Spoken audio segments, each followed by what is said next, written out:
এবার হলাসন। হলাসন করতে উদাহরণ হলো, হলাসনে আমরা আগে এক পা তুলব, এরকম আগে আমরা করে নেব।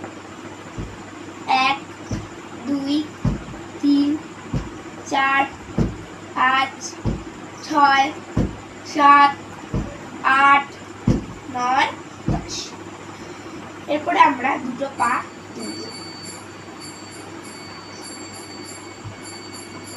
পাটা সবসময়, হাতটা সবসময় কিন্তু এরকম থাকে, হাতে হাতে 1 2 3 4 চর্বি কবে এবং শীত দ্বারা সোজা হয়।